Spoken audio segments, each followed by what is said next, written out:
Eh, bueno, bienvenidos a Enfoques Concisos de Medicina Interna. Mi nombre es Kenny Zuluaga Carvajal y el día de hoy vamos a abordar el tema de la utilidad del puntaje PESI y la escala de evaluación de Hestia. Ciertamente, pues, en el contexto de un paciente con tromboembolismo pulmonar. Sabemos que el tromboembolismo pulmonar es una enfermedad de alto impacto en la salud pública, ya que tiene una incidencia anual entre 23 a 69 casos por cada 100.000 habitantes. Las tasas de mortalidad se oscilan entre un 7 o un 11%, dependiendo de la extensión de la patología o de la situación clínica del paciente previo al evento. Es decir, sus morbilidades de base, sus antecedentes patológicos, antecedentes quirúrgicos, etcétera, etcétera. Según cifras de Estados Unidos, el PEP es responsable de alrededor de 250.000 hospitalizaciones al año. Y según varios estudios de cohortes y varios reportes, se estima que el 10% de todos los pacientes con PEP fallecen en los primeros 3 meses posterior al diagnóstico. Por eso es que nosotros como médicos generales debemos de tener un buen entrenamiento en esta enfermedad para saber cómo manejarlo y en dónde manejarlo y así impactar de manera adecuada en estas cifras de mortalidad.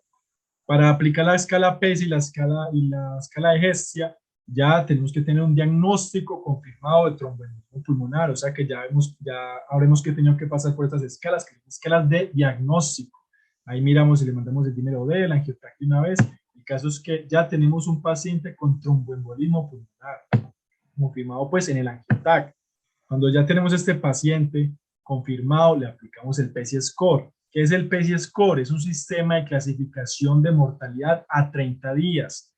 Y también estima el riesgo de complicaciones graves como consecuencia del tromboembolismo pulmonar a 30 días. Entonces, lo hacemos, aquí está, eso nos da un puntaje y según ese puntaje nos da el porcentaje de riesgo de mortalidad o complicaciones graves. El PESI original es una escala que consta de 11 variables, donde por cada año que tenga el paciente vamos a sumar un punto. Es decir, un paciente con 70 años de entrada tiene 70 puntos. Si es un paciente masculino, 10 puntos. Si tiene un proceso neoplásico, insuficiencia cardíaca, enfermedad pulmonar crónica, taquicardia, hipotensión, taquimea, temperatura mayor a 36 grados centígrados, un estado mental alterado y que está saturando de manera inadecuada. Esa es la PESI original. Se creó una PESI simplificada más que todo en el contexto del servicio de urgencias, ya que muchas veces este servicio colapsaba y los médicos no disponían del tiempo suficiente para realizar la PESI original. Entonces se realizó un PESI simplificado para esos contextos en el que uno no tiene casi tiempo.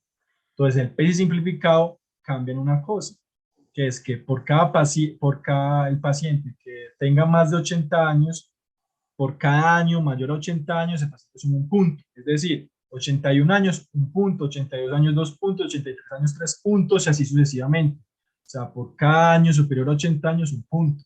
Si tiene cáncer, un punto, enfermedad pulmonar crónica o insuficiencia cardíaca, un punto.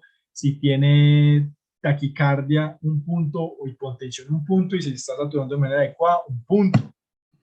Entonces, ¿cómo lo vamos a interpretar? Tengo mi paciente con TEP, le hago la PESI Score, dispongo de bastante tiempo, hago la PESI original. La PESI original me va a clasificar en 5 clases. Entonces, el paciente que me dé clase 1 o clase 2, es decir, el paciente de muy bajo riesgo o bajo riesgo, es el paciente que se beneficia de tratamiento ambulatorio. Es decir, que en esos pacientes clase 1, clase 2, de 0 al 3,5% van a morir o van a tener una complicación grave como consecuencia del TEP. Entonces, esos pacientes de muy bajo riesgo, tratamiento ambulatorio, se puede ir para la casa con su anticoagulante y se controla de manera ambulatoria, extrahospitalario. Clase 3 y clase 4, riesgo moderado y alto riesgo.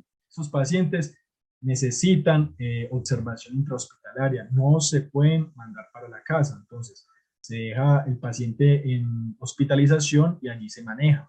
Y el paciente con clase 5, o sea, muy alto riesgo, es el paciente que debería entrar en una unidad de cuidados intensivos, es decir, o al menos en una unidad de cuidados especiales. Es decir, se manda con sus anticoagulantes y se observa de manera más intensa. Y en el PESI simplificado, lo único que nos va a decir es que si el paciente tiene un punto o más, el paciente no se puede mandar de manera ambulatoria. Entonces, eh, si el paciente tiene un punto más, debe al menos por lo mínimo manejarse de manera hospitalaria. ¿Listo? Y ya la gestia, los criterios de gestia es muy similar al PESI simplificado, que nos dice si uno de las variables de los criterios de gestia nos da que sí, ese paciente tampoco se beneficia de tratamiento ambulatorio, es decir, que por lo mínimo se debe dejar hospitalizado o se debe dejar en observación.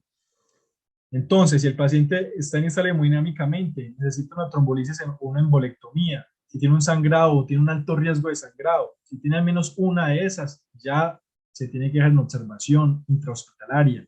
O si el paciente de entrada tiene una enfermedad crónica, una enfermedad renal crónica, estado G5, G4, incluso G3B, ese paciente tampoco se puede mandar para tratamiento ambulatorio.